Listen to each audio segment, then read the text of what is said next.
Welcome back to Tapped In. I'm your girl Tia at Tia Hearing with special guest Kari Jay. What's happening, y'all? It's Kari Jay, tapped in with Tia over here. Blacklight, blacklight, blacklight. It's a glow-up-tuation, that's right. Blacklight, blacklight, blacklight. It's a glow-up-tuation, that's right. So if you guys don't know who Kari Jay is, she's a poet, an educator, and a music artist who's locally known in the Sacramento area. She also travels across the world from the West2West Movement. Thanks, Kari Jay, for being on the show. Thank you for having me. So I've had the chance to listen to your music, and you have a way of captivating your listeners with your powerful message that you have, as well as a powerful beat to back it up. So what is your overall message that you want to give out to the people when you make your music? Wow, that's a very hard question to answer, only because I feel like the message in music and the key role of music is to change with the time and to address what's going on around us. So always just be present at the time, to choose life over death, and to remember that you come into the world with everything you need. So what opportunities did you have in the earlier stages of your life that helped prepare you to be the artist that you are today? Wow, that's such a wonderful question.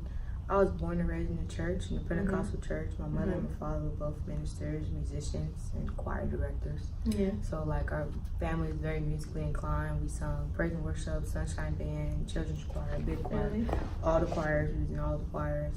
And then I feel like my writing and like just loving to do my poetic things came by way of school.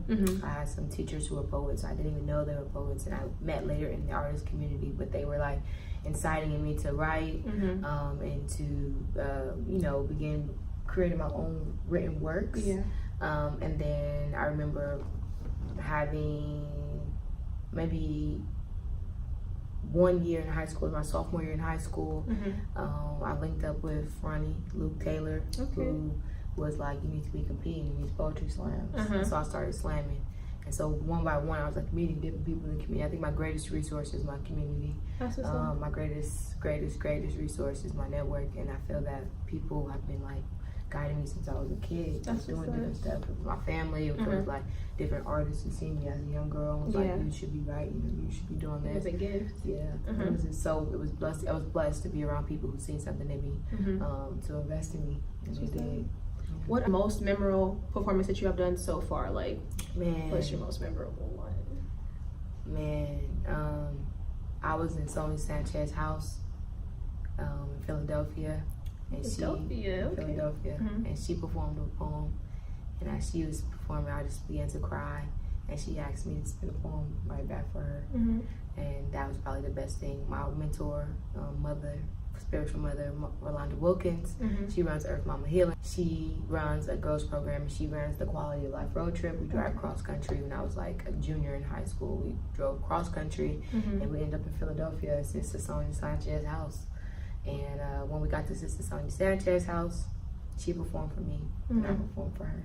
That's what's up. And yeah. So is that when you realized that that's what you wanted to do? Like that specific time, or is there another time where you realized like this is what I have to do, this is my calling? I definitely knew I had something to say to the people for a very long time. I felt like that's something that was put in me in church, and I always come back to that because that's where my foundation is. But I was speaking, I used to like do little baby sermons and stuff.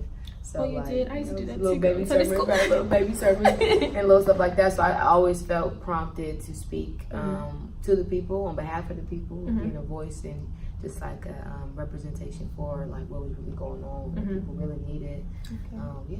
So in your music, you have a way of adding encouraging words into your song. So what inspires you to do that? Like the encouragement that you put in each song that you have? Going back to the life or death piece, I feel like life manifests itself in many ways. Life can be full of love, life can be full of fun, joy, laughter, just breathing and just existing. That can all be like included in life.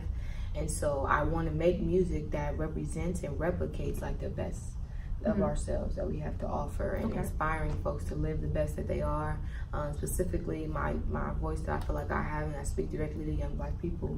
And I want them to know that anything they need, they can achieve and they can acquire. For the people that listen to my music who are not young and Black, I appreciate it. And I really do love the fact that we can be united through music. But I definitely have a heart to inspire young people who, are like myself and, want to hear themselves and see themselves. As a music artist, you have a way of when you recite your poems or when you're rapping or if you're singing, you have a way of captivating your audience with your passion. Like you could feel it. So what motivates you to go so hard? Is it the life or death that you said earlier before, or? That's definitely a principle I apply to every facet of my life. Is Yeah. that, you know, we are very blessed to be here, and I want to make sure that we are inspiring folks to live the best life. Yeah. And I do that. But also, what inspires me to go hard is just that I have nothing to lose and everything to gain. And That's the good way of saying it. you get like everything to gain. I feel that half of the things we don't have is because we're not going for them. And I'll just refuse to rest until everything my people need is attained, and everything that we need as a community, as a collaborative, everything that we need is obtained, and not just, you know, financially, but intellectually. All of our intellectual property that has been taken from us in the world, all of the artistic and creative property, the creative spaces we haven't been able to really occupy, and things we haven't been able to experience, just given the way life has gone for our people. Like, I want everything that belongs to us and everything I know we're capable of creating and mastering. I want to see that come to life. Is there any artists, local or mainstream, who have made an influence in your artistry that you have today? Influence in terms of like how you spit, how you flow, or the music choice that you choose for when you rap over a beat? Or, you know, it's a very interesting conversation to have, especially as I'm like developing my sound, like what I want to do. Like I'll be writing poetry, or down to be rapping. But I really in establishing, I guess, discovering different parts of what my sound is. And being from Sacramento, I think one thing Sacramento has, and that I've learned and kind of just have watched in myself, is like this really authentic, down to earth nature to who we are. And so that I feel like artists who remind me and give me that vibe, just being down to earth and coming as you are, and like letting you be who you are. The Jay and J stands for just as you are. And that's so beautiful. That's like all I want to do. So all that to say, to influence artists who I feel like who are just unapologetically themselves and embody that in their music. Definitely Queen Latifah, Lauryn Hill, Erykah Badu, Rhapsody, J. Cole. That's a good roster right there. Locally is a whole different question, because I feel like there's so many artists that's out right now doing their thing, who I'm really proud of. Locally though, I love Yelly. Yelly's music is lit. Yelly's an R&B artist. She up and coming. It's my little sis. She's also a poet and a singer. Dre T, Andreas Tillman, also met him through poetry. But there's a voice and a remnant of young people in Sacramento who are really serious about keeping it real.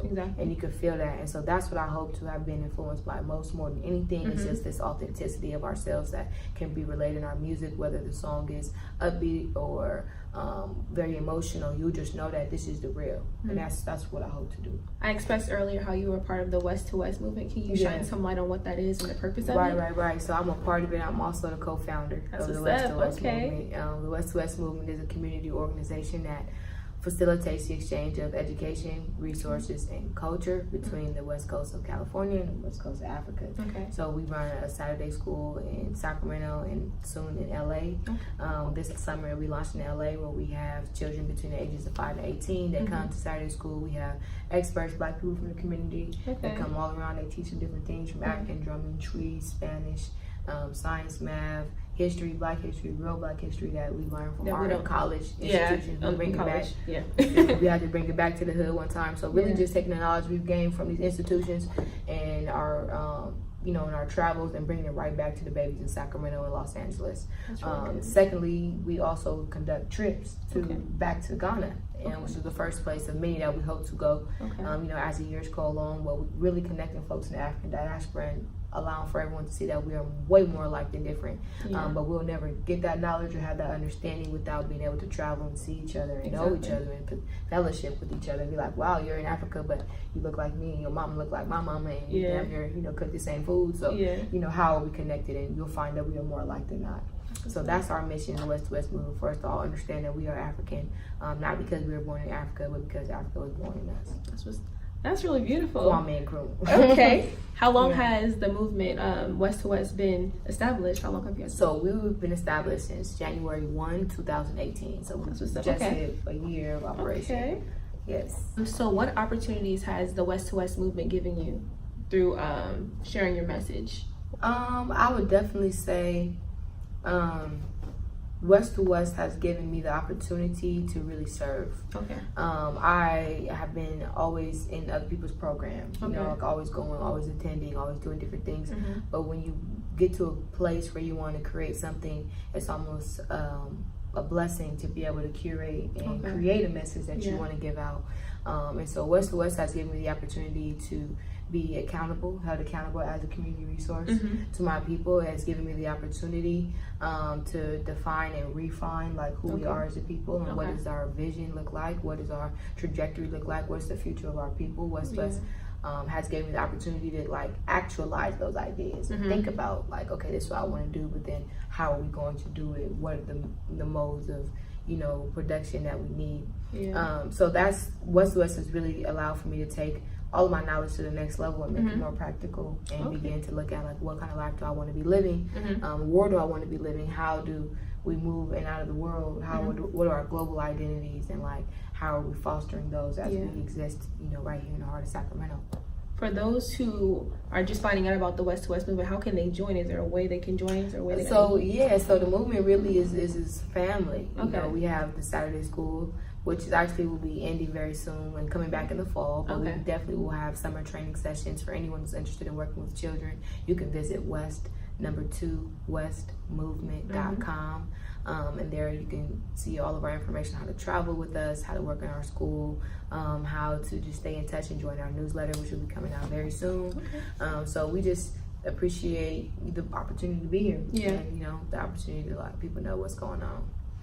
So being that you're a poet, an educator, and a music artist, I'm pretty sure there's some trials and tribulations that you have faced. What has God shown you through those? I would definitely say resilience and endurance.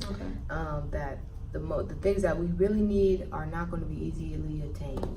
And it's going to take some stalwart, it's going to take some fortitude, it's going to take some real patience to work with all of our people. And I think that I see and I know the love of God so well because I love God's people. And so when you love God's people, you develop a different patience in working with them. You develop a different, you know, excitement. And so I'm very thankful to be here. And I definitely acknowledge like the power of God in my life, and reverence God for allowing me to be here today. And that goes back to like what adds to our passion, and what adds to the reason why we do these things is because we understand we was made for this.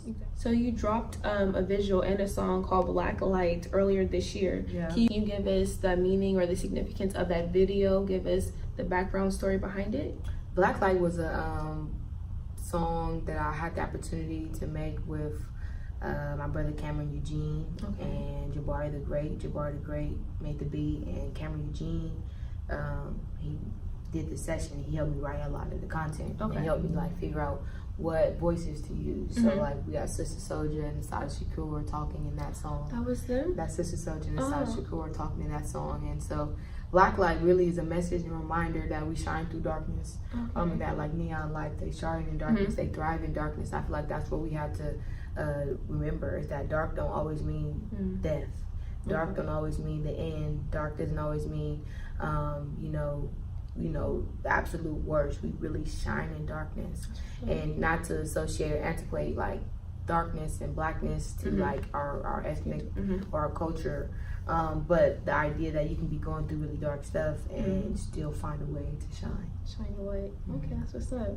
Will there be any new visuals or new music dropping soon? Yeah, I'm dropping a project this summer, and got hella videos on the way. Stay tuned. So do you have any encouraging words for those who aspire to do music, education, or to be a poet? Any encouraging words for those? Absolutely. I think that we can be all that we aspire to be. If anyone is like, where do I start with creativity? I just feel that you should listen to your voice. You should never, ever deny the voice of your creative self. I feel like the voice of my creative self always is calling for something different. I'm trying to find new ways to be creative. Begin to surround yourself with folks who are also developing themselves artistically.